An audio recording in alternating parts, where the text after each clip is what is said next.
Hey, this is Daniel Norton. I'm here in my studio in New York City with Erica.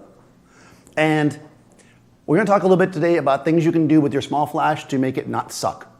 And what I mean by that is, you've got this little tiny light, you throw it on your camera, it's generally not going to create the most flattering light in the world. So there's a few things you can do to make the light much nicer from it so that you can always keep a small flash with you and basically get great shots wherever you are. So number one, I'm just going to get myself set up here. I've got the Profoto A1 on top of my camera, but I don't have it turned on yet. I'm just going to take a shot with no flash to show you guys what it looks like. Okay, so that's more or less a black frame, right? I'm at f8 at 250. It's pretty dark in here, and this is a bright studio, right? So if you were inside a house or something, this is kind of giving you that equivalent. If I take my flash and just turn it on, and I could turn it on from here, but I actually, because I'm using multiple flashes here, I'm actually using my controller here to make life easier for myself. So I'm going to focus here and show you guys. Good. Okay, now we've got that classic kind of on-camera flash look. It's really smack in the face, very hard light. You know, the shadow under her chin is really abrupt. It's got no detail on the face because it's just blown back. If she was,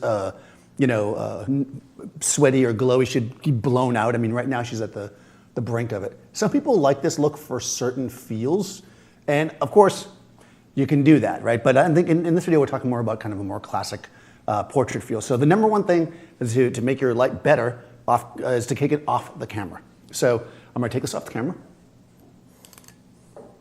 I'm actually not going to use that one. I'm going to use another one. I put a couple here on stands so that I don't have to spend a bunch of time setting them up for you guys. So I've got this one over here just on a stand. It's on a C-stand. And by taking it off camera, I can position it wherever I like. So I can put it closer, which is going to make it a little bit softer, but really it's not going to be that soft. It's so small. But I can put it higher and get a good angle on it. Erica has a nice shape to her face, so we're going to try to shape her face a bit with this one. Okay. So this guy here. Okay, so we're on. One trick here is you can fire the flash from camera position and see where it's falling. So that's actually kind of nice like that. All right, so here we go. And we can see here now, I've taken a little bit of control of the space, right? Because the background's a bit darker now. She's got some shape to her face, a little more dramatic, but it's still a really hard light. I mean, look at the shadow on her neck here. You know, it's really tight. Around her nose, we're losing some detail. It's good in a sense, because it's not that direct on-camera flash, but it doesn't really give us a nice quality of light on her face. So the number two thing that you want to do is make your light source larger. You can do that a lot of different ways. You could bounce it. You could use a reflector card and knock it back in, bounce off the ceiling, whatever. I like to use a small softbox. I have this one over here. It's the Profoto 1 by 1.3. So this is small enough that you could keep basically in your bag, which is why I picked this one. You can put it roughly in the same spot. I'm going to turn off the other light. And again, I'm only switching lights just for convenience here. You could just be using the same flash, obviously. Okay, it's in my shot a little bit. Whenever you're using a softbox or something, you want to move it in as close as you can. So basically move it in until you see it in the shot, and then back it up a little bit. So here we go. Now we can see the difference there, right? Hard light, soft light, right? And that's not even a gigantic softbox, but look at how nice the light is on her face. It's still small enough that we have texture and beauty, right? We can see a little shine, but it's large enough to be soft enough and give us that nice kind of transition into the shadows. So that's actually pretty nice as is, but to make it even a little bit nicer, tip number 3 is to use some of the light in the space.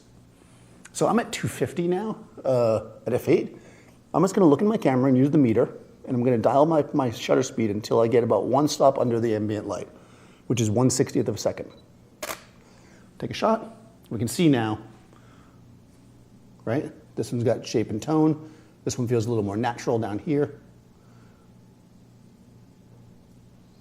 So depending on the look you like, right? You could do either. And of course, you can balance it wherever you want. I went one stop under. We could even go, right on exposure. So now we're at a 30th. Now at this point, you're going to risk blur, right? Right, that's still sharp. We're good there.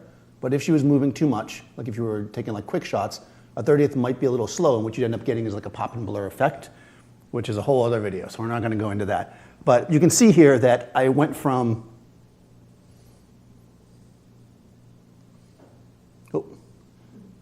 that's all the shots. the difference between pressing Control and Command. There we go. We went from this, which is your classic on-camera flash, to this, right? And what did we do? We took the flash off the camera. We made the flash larger, and we mixed it with the available light in the space. So those three things together are going to take your shot from this like harsh on-camera light to a nice portrait light that you can bring around. You're on vacation, you want to make portraits of people and stuff. Take one flash with you, a little tiny softbox, and you can get a lot of stuff done. So leave some comments below. Let me know what you guys, your favorite modifier, let's say to put on a small flash might be. Be sure to follow Erica. We will put her details in the description. Be sure to follow me. And of course, subscribe to Adorama TV. And I'll see you next time on set.